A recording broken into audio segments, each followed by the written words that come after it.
If you had told me just after being let go from a really nice data entry job that a few months down the road I would be getting paid to run Dungeons and Dragons games for strangers, I would not have believed you. I'm not obscenely confident. I'm not some voice actor with a history of the game. Now hold on there, Fido. From one predator to another. Let's talk.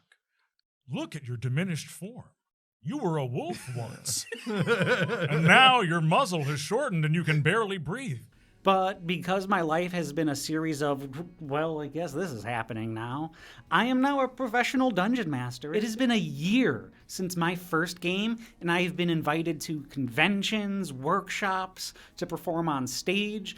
So this video is less an essay like I usually do, and more a little autobiography of how I became a pro DM with no experience whatsoever. What went right, what went wrong, and what went very wrong. The tips I have and why I would absolutely still recommend this if you have the opportunity.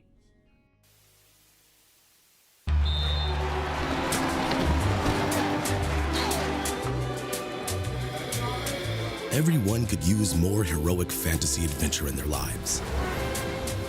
And with a few of your friends and a little imagination, you can find it. So, I did not grow up playing D&D. While my parents were not steeped in the satanic panic while they were raised, like many families were, there was still this kind of stigma. It's connected to devil worship. Dungeons and Dragons wasn't a literal portal to demons. It was a metaphorical portal to their son being picked on for being a nerd. So I was kept far away from all things D&D, except the 2000s movie as, like, I think a kind of prophylactic. Stand out!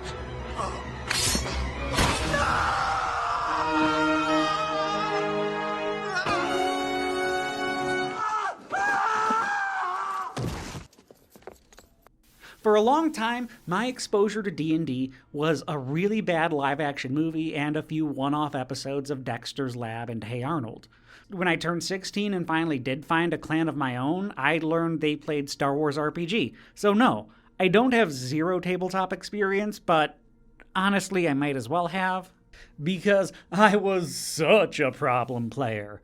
I was a little edgelord that made a blood carver bounty hunter and immediately flipped a table in a diner and got like half the party killed. You are f***ing gay 90 times?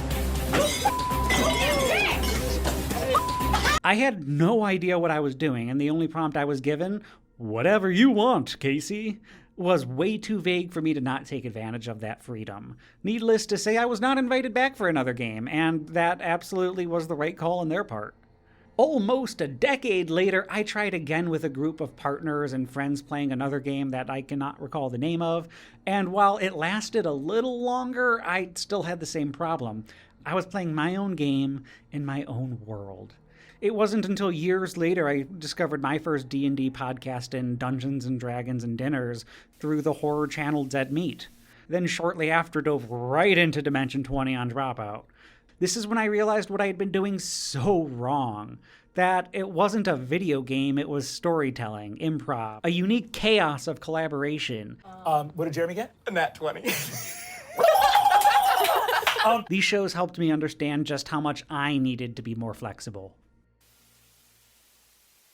Your dungeon master has placed you in a dreadfully precarious position. You're playing the most phenomenal game ever created. Your skin grows cold from your first glimpse of the enormous beast. It's a product of your imagination. Survival depends on a quick, decisive move. Your choices are limited. Stand and fight, or run. Use your lightning bolt. Victory is yours. Let's fast forward. I am doing data entry at a water treatment plant for work, relaxing at home when I see an ad pop up that there's a new Alamo Draft House opening up downtown and they are looking for event hosts on a contract basis. Sure, it does not interfere with my other job, so let's go for it. Moonlight hosting movies? Yeah. I nail that interview, and in the process they mention, hey, we are also thinking about doing D&D nights in the future. Cool. Amazing. Oh yeah! I love that. I will help however I can. There are other people here with more experience that can lead it. We can do this. And then I get let go from my position at the water treatment plant. You're fired!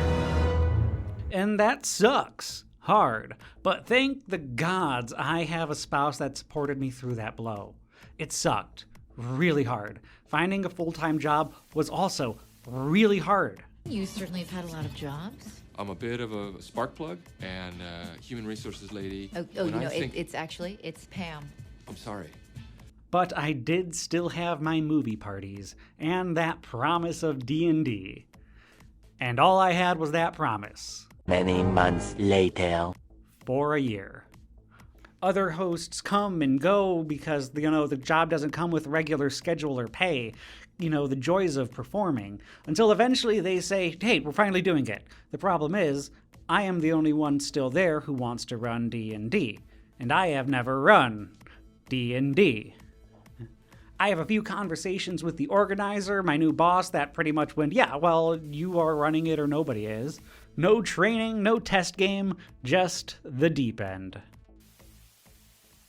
In the eerie world of deep, dark dungeons, mystery and magic seem real. There's good against evil with advanced Dungeons & Dragons action figures. War Duke, Kellic, Strongheart, and Bronze Dragon, each sold separately.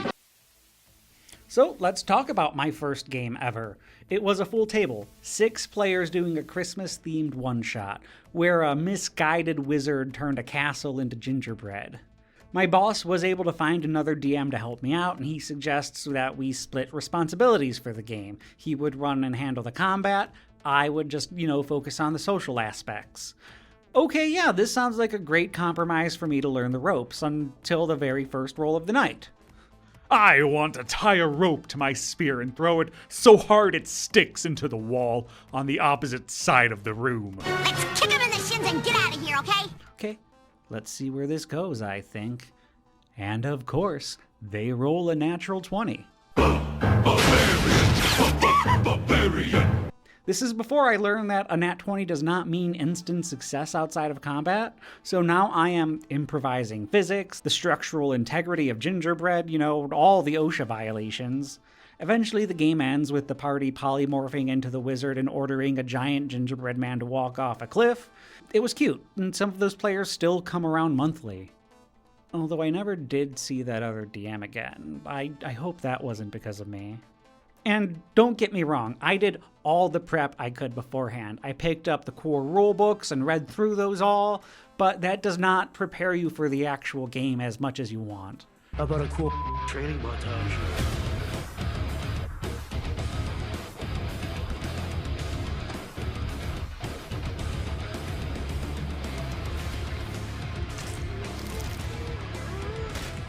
It can't. This is a stack of edited words and images dutifully crafted, but it can never be 6 individuals with their own lives and experiences that have informed how they each play the game, if they have played the game at all.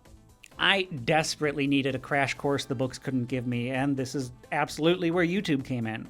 From history of D&D itself to great breakdowns of combat and classes, I was also rereading the books while having these amazing YouTube channels on my screen. Driving anywhere, I listen to more series and podcasts to try and get a grasp on different DMing styles as well as player styles. And beyond that, I played, and I let my players help me as much as they could. I learned that it is okay to be a dungeon master that knows less than your players. I put down hundreds of targets until he plunged that icy sword into my chest! Cut right through us. I was the only one left alive. You were lucky to survive. He is unstoppable. But I have learned his true name. Greg. Most players really are awesome. A little anxious, yeah, awkward, sure. I am your humble But honestly, it is hard to find a friend group that wants to play D&D, can meet at the same time, and can do both things regularly. Upstairs, now! So I have learned how quickly these nights matter to people. Occasionally you have a problem player who wants to be really edgy or a rules overlord. That happens. They usually don't stick around for many games because they realize other people aren't having fun with them and they don't have fun themselves as a response. But the worst night was not about behavior. No, my worst night was about logistics. The venue overbooked. They sold 3 full tables, 18 players, when we had a single dungeon master scheduled. Me, it was me. Luckily, I feel bad still, 2 players dropped out, so it was me and only 16 players. And I cannot express to you how awful I felt. I couldn't give any player the attention they deserved. I had to rewrite encounters on the fly. I had to cut scenes that were in the module, coming up with like more riddles. I felt like I was triaging fun there.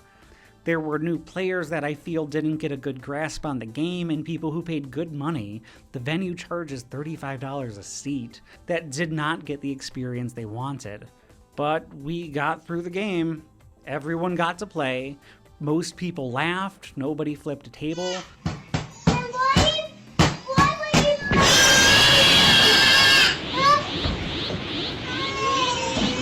And a lot of those players have since come back to play, which is really rewarding and good for my psyche, and the biggest win I could ask for. Behold, my curious Dungeons and Dragons travelers, the power of the owl bear. Whoa! Wow! Wow! Wait a minute, a druid can't turn into an owl bear. Relax, it's just a movie. Yeah, don't be a hater. Rules are rules for a reason. You're such a rules lawyer. Damn! Whoa! Oh, damn. Critical burn. Ah, but the first rule is, if I say it's okay, it's okay. And Eric, you suck. Let's take a break from my story to talk about some of the DMing tools that I have gotten the most use out of. But before we do, I just wanted to say thank you so much for being.